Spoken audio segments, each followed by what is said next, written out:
Sejam bem-vindos a mais um episódio da série de podcasts da Biológicos Brasil, em parceria com a Bionovis, o Instituto Biomanguinhos Fiocruz e a Samsung Bioapps, sempre com uma abordagem multidisciplinar sobre o tratamento do câncer de mama, trazendo informações importantes para profissionais e interessados neste assunto.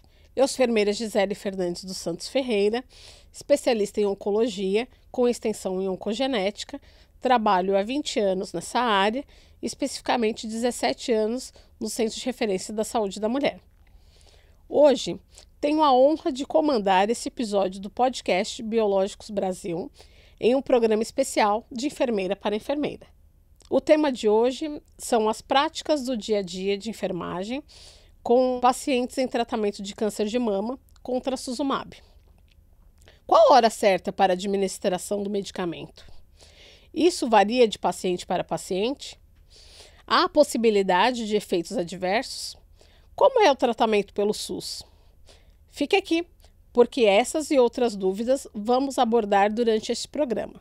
Para ver este conteúdo na íntegra, siga o canal Biológicos Brasil no YouTube.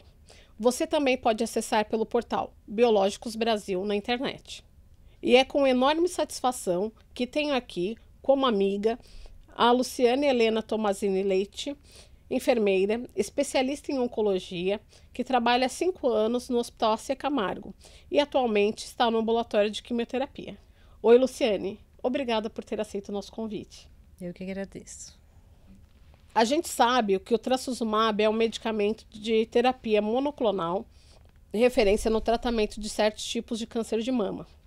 Mas a administração deste medicamento pode variar de paciente para paciente, de acordo com o quadro clínico e momento do tratamento. A participação de uma equipe multidisciplinar, além do oncologista somente, é muito importante para a definição dos rumos do tratamento na busca da melhor qualidade de vida possível da paciente e da melhora do seu quadro. E claro, ouvir as pacientes é muito importante em todo esse processo e o papel da equipe de enfermagem acaba sendo fundamental, uma vez que o contato com as pacientes é às vezes até mais constante e próximo com a equipe de enfermagem do que com o próprio oncologista. Quer dizer, nossa função exige habilidades técnicas, mas também emocionais para uma boa prática do dia a dia. Luciane, na sua rotina, como é a relação com as pacientes que estão em tratamento? Então, na minha rotina, como as pacientes vêm às vezes semanalmente ou a cada 21 dias, né, durante um ano às vezes ou até mais, a gente cria vínculos, né, com essa paciente.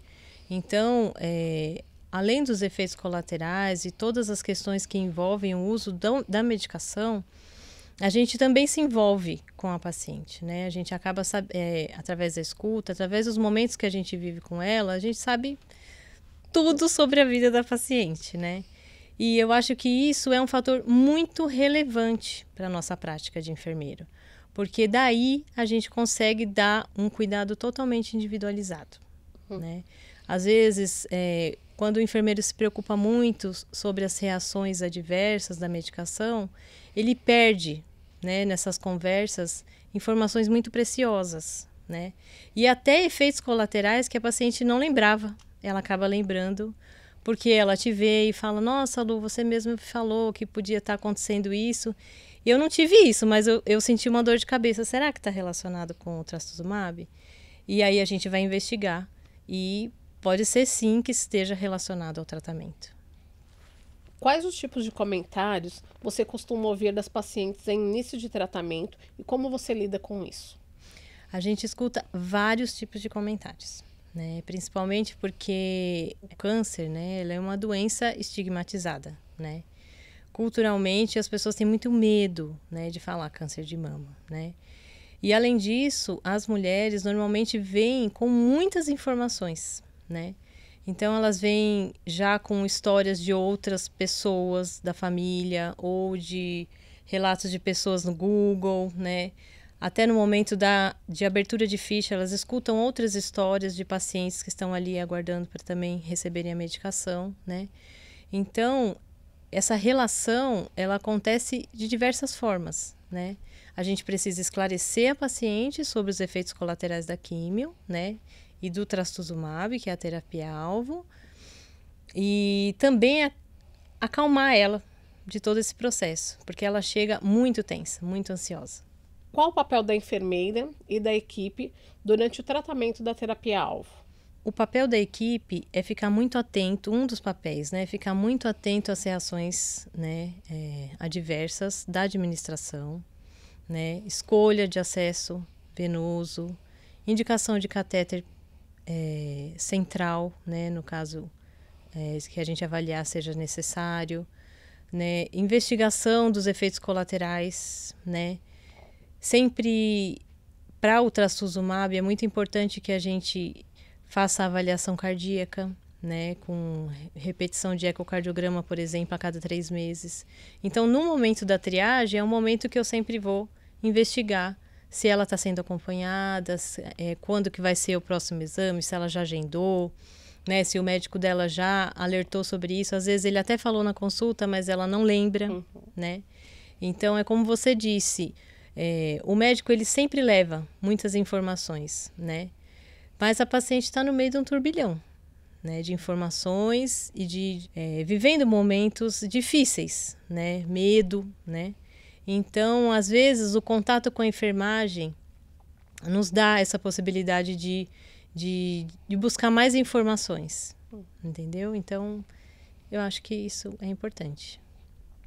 Há enfermeiros que não se sentem seguros para utilizar biosimilares? A que se deve isso? Você se sente segura? E para o paciente, faz alguma diferença utilizar um medicamento de referência ou o biosimilar? Na prática, a gente não sente diferença, né? Nunca ouvi nenhum enfermeiro falando que, nossa, essa medicação é melhor ou a outra. Na prática, a gente não sente isso, né? Não são todos os pacientes que têm acesso, né, à informação, se é um biosimilar ou não. E outra questão também é que os pacientes são acompanhados, né, através de consultas, marcadores tumorais. Então, se a medicação está fazendo efeito, né, o oncologista ele está sempre ligado nisso, né? Então, se por algum motivo ele achar que o biosimilar não está sendo suficiente, ele vai utilizar o outro. Qual o perfil dos pacientes do AC Camargo? No AC Camargo, a gente atende todo tipo de paciente, né? Desde os pacientes empresários muito ricos até pessoas sem nenhuma condição financeira ou de instrução, né? A gente atende todos os tipos mesmo. E isso é muito legal no AC Camargo, porque a gente só vai saber que ele é SUS ou é particular ou é convênio no momento da administração, na maioria das vezes. Então, tudo que acontece lá é idêntico para todos os tipos de pacientes, né? Isso é uma coisa que eu acho muito legal no AC Camargo. Como que o paciente do SUS faz para chegar até o AC Camargo? Todo paciente do SUS, ele entra via Sistema CROSS, né? Ele tem que procurar uma UBS, né, de referência mais próxima da sua casa, se cadastrar, e aí o médico, depois dos exames, ele vai encaminhar para um hospital que tenha vaga, né? Então, ele entra dentro desse esquema do CROSS e o AC Camargo acaba captando essas pacientes. Existe diferença entre o tratamento que é dado aos pacientes do SUS e os pacientes particular ou convênio dentro do AC Camargo? No geral, absolutamente nenhuma diferença. Tá? Isso é uma das coisas que mais me encanta no AC Camargo. A gente não sabe pelos corredores quem é convênio, quem é particular, quem é SUS, né? Todos são tratados igualmente. O que muda, na verdade, é a medicação que ele vai ter acesso, né? Mas no restante, para esse paciente do SUS é absolutamente igual. Né? Tem algumas coisas muito novas, né? Por ser um cancer center, então tudo que há de mais novo no mundo, você vai encontrar no AC Camargo. Mas o SUS não autoriza todas essas medicações ainda, né? Eu espero que no futuro breve todos possam ter acesso. Vamos falar sobre o momento da administração do trastuzumab. Existem diferenças na administração antes ou após a infusão de quimioterápico? Normalmente, o trastuzumab ele é sempre administrado antes da quimioterapia, né? Por ser uma terapia biológica, ela causa muitos efeitos, às vezes alérgicos, né? Reações alérgicas. Então, a gente sempre administra ele primeiro e sempre já com os prés, difenidramina, dexametasona, para evitar que essas reações aconteçam, né? No momento da aplicação. Sempre ele vem primeiro. A via de administração do trastuzumab no SUS é a endovenosa. Nós já temos disponíveis no mercado as infusões por via subcutânea. Quais são os cuidados principais que essa administração exige? Existe uma ordem para a escolha das veias quando feita em acesso periférico? Como é feita essa escolha? O trastuzumab, ele não é uma medicação irritante, né? Nem necrosante, nada. Então, é um acesso simples, periférico, normalmente no dorso do braço, né? E a gente rodizia, né? Rodizia, se foi no braço direito, na próxima aplicação vai ser no braço esquerdo. E é isso, e a gente vai avaliando conforme as aplicações vão acontecendo, né? Porque normalmente não é só o trastuzumab, ele sempre vem associado a químio, né? E químios que causam lesões venosas. Então, as veias vão ficando cada vez mais sensíveis, mais debilitadas. E o enfermeiro é responsável por essa avaliação. Outra coisa que a gente faz também é, durante a infusão, sempre olhar o acesso venoso, ver como que está o local de punção, se não está hiperemiado, se não está dolorido, se ele tem refluxo venoso, né? A gente sempre faz o teste. Então, a cada aplicação de químio, a gente faz esses testes. E tanto os técnicos de enfermagem quanto os enfermeiros são responsáveis por essa atenção, né, constante dessa veia. No seu cotidiano, as pacientes gostam, elas têm uma boa adesão para a implantação de porte-acate ou implante de PIC? Essa avaliação, o paciente normalmente, dependendo do tipo de protocolo, ele já vem com essa indicação do oncologista, né? Quando ele não vem, o responsável por encaminhar, né, e orientar esses pacientes são os enfermeiros, né? Então, o técnico vai chegar lá, vai puncionar e falar assim, enfermeira, esse acesso está muito ruim, olha, já puncionamos 1, 2, 3 vezes e não conseguimos o acesso. Então, nesse caso, a gente vai avaliar a rede venosa, né? E nós vamos orientar, esclarecer os pacientes sobre a importância do uso do catéter central, né? Eles têm muito medo, porque como eu te falei, né? Eles vêm com muitas informações. E até uma coisa recente lá é da Todinho, que veio com infecção, né? De catéter central. Não, foi o da Preta Gil, não foi? Isso, da essa Preta daí. Gil que infectou. Foi. E aí ele já vem com esse negócio. Meu Deus, eu não quero pôr catéter, eu não quero pôr catéter. Porque olha lá o que aconteceu com ela e aí a gente tem que tirar todas essas informações, mostrar como que é seguro ter um catéter central, né? Para eles é muito bom ter essa segurança, né? Então, é todo um trabalho que o enfermeiro tem que fazer, né? E além de orientar, a gente vai entrar em contato com o médico, né? Para ele dar um encaminhamento, para já passar para o médico vascular, já fazer a internação do paciente. A dificuldade que eu sinto na minha realidade é justamente essa. Quando a gente indica um catéter central, vai lá no Dr. Google, a gente brinca, né? Pesquisa todo mundo que já teve, o que teve reação, se não teve, para querer instalar ou não. E seria uma das melhores condições para administrar a medicação, se todas pudessem ter um catéter central, né? É que como é uma via fácil de ser acessável, né? Antigamente, eu acho que a gente tinha muito mais risco, né, de infecção. As pessoas não faziam com toda a técnica, né? Um catéter central, ele tem toda uma técnica, clube estéreo, né? Tudo isso. Só o enfermeiro pode funcionar, né? Ou quando é o PIC, trocar todos os curativos, manter semanalmente, vir trocar o curativo. Então, a gente precisa esclarecer, né? Eu acho que uma das funções muito importantes do enfermeiro é essa, da educação e de mostrar para o paciente a importância de você indicar, no caso, um catéter central. E o tempo de infusão? Ele sofre alguma alteração durante o tratamento? Qual deve ser o intervalo das sessões? Normalmente, a primeira aplicação ela é um pouquinho mais demorada, né? Isso acontece porque é o primeiro contato da medicação, né? E também porque a dose, ela é maior nessa dose de ataque, né? Ela tem duas formas de você fazer, ou semanalmente ou a cada 21 dias, né? Normalmente é mais a cada 21 dias, a cada 3 semanas. Então, começa com uma dose de ataque de 8 miligramas por quilo, né? E a gente administra em 90 minutos em bomba de infusão, né? No caso do paciente não ter nenhum tipo de reação, nas próximas aplicações pode ser feito em 30 minutos, né? E é isso, quando é semanal também, né? Existe uma dose de ataque, aí semanalmente, a partir da segunda aplicação, já pode ser feito em 30 minutos. Podem existir reações imediatas durante a infusão do trastuzumab? Quais são as mais comuns e com que frequência elas ocorrem? A mais comum é febre, calafrio, tremor, né? E reações de uma reação alérgica, né? Que é o caso de dispneia, rash cutâneo, né? Uma dor inespecífica, mal-estar geral, né? Náuseas, né? São coisas que são comuns da gente de lidar, né? O caso que mais preocupa são disfunções respiratórias, né? E aí a gente já inicia protocolos institucionais para controle dessas reações alérgicas. Sempre existe um plantonista, né?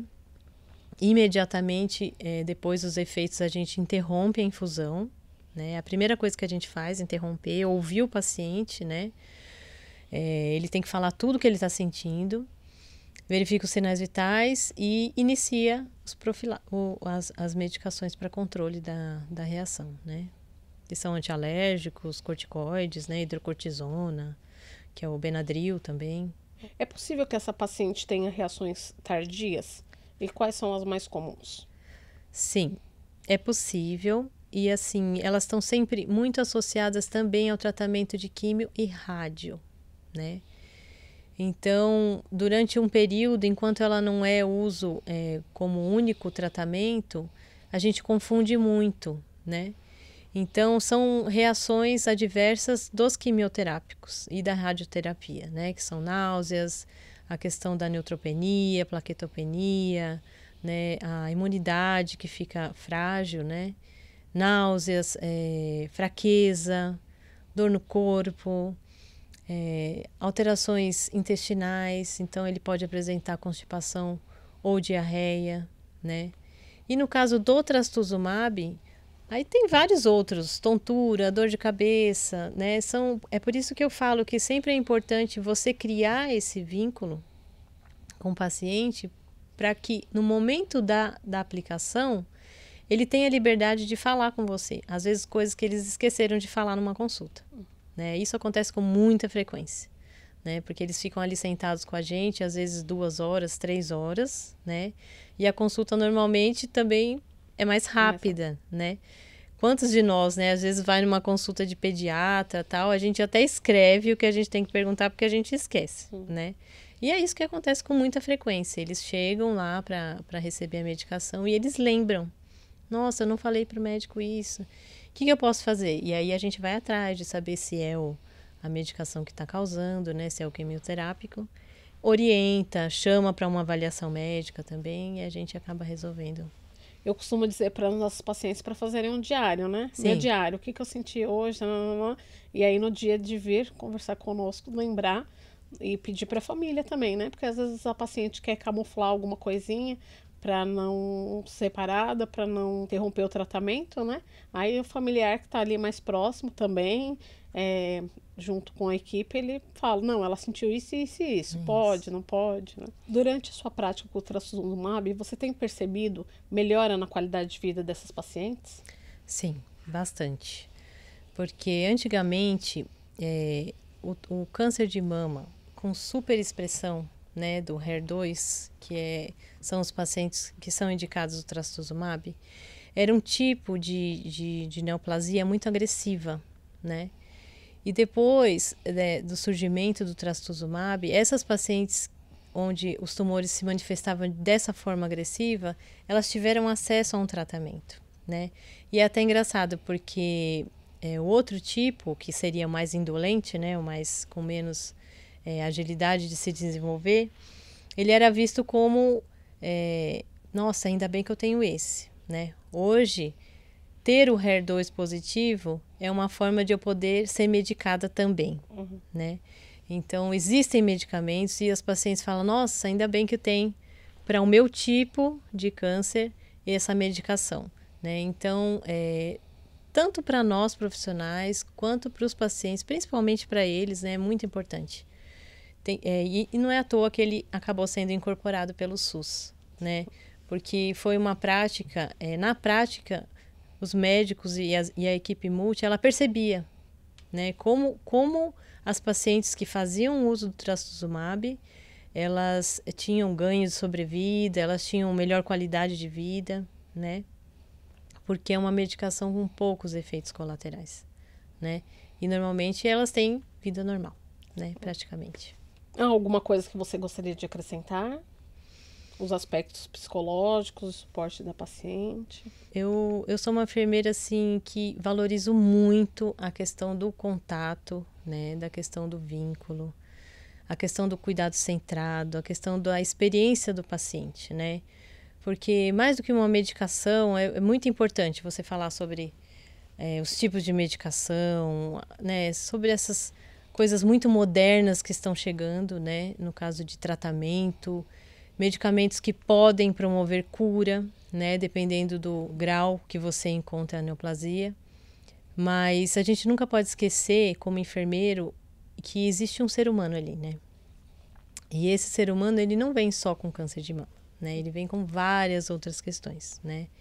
Ele tem a sua vida totalmente transformada, né?